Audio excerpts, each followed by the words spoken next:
सिंधुदुर्गानंतर आता रत्नागिरीतही या ठिकाणी बॅनर वॉर पाहायला मिळतं आहे। उदय सामंत यांच्या पाली गावात भाजपचे बॅनर या ठिकाणी पाहायला मिळत आहेत। बाप तो बाप होता है, झुंड में कुत्ते आते हैं, शेर अकेला आता है, अशा आशयाचे बॅनर जे आहेत ते पाली गावात राहायला लागलेले पाहायला मिळत आहेत।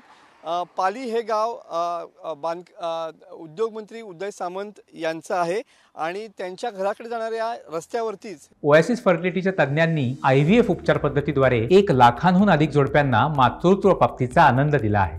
मोफत अपॉइंटमेंट बुक करण्यासाठी आजच संपर्क साधा। हे मुंबई गोवा हायवेवरती हे अशा पद्धतीचे बॅनर लागलेले पाहायला मिळत आहेत। काल कणकवलीमध्ये लागलेल्या बॅनरचे पडसाद जे आहेत ते रत्नागिरीमध्ये या ठिकाणी उमटलेले पाहायला मिळत आहेत। भाजप यांच्याकडून हे बॅनर या ठिकाणी लावलेले पाहायला मिळत आहेत। बाप तो बाप होता है, झुंड में कुत्ते आते हैं और शेर अकेला आता है, अशा आशयाचे बॅनर या ठिकाणी लागलेले पाहायला मिळत आहेत। पाली गावात हा एकच बॅनर या ठिकाणी लागलेला आहे। मात्र सामंत यांच्या घराकडे जाणाऱ्या रस्त्यावरती मुंबई गोवा महामार्गावरती हा बॅनर या ठिकाणी लागलेला पाहायला मिळतो आहे। त्यामुळे पुन्हा एकदा राणे आणि सामंत यांच्यातील राजकीय कलगीतुरा या ठिकाणी सुरू झाला की काय असा प्रश्न या ठिकाणी विचारला जातोय। कारण का काल कणकवलीमध्ये शिवसेनेच्या शाखेबाहेर लावण्यात आलेल्या बॅनरवरनं आता त्याचे राजकीय पडसाद उमटताना पाहायला मिळत आहेत।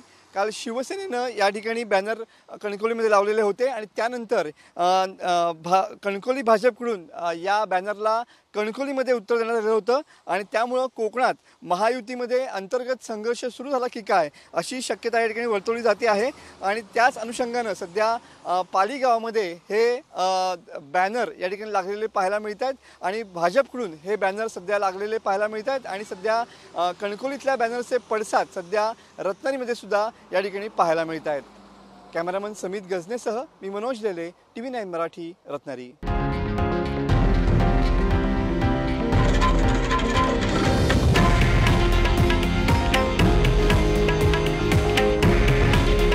हे आहे देशातील नंबर 1 न्यूज नेटवर्क आणि आपण पाहत आहात TV9 मराठी। काळजी तुमची, हित महाराष्ट्राचं।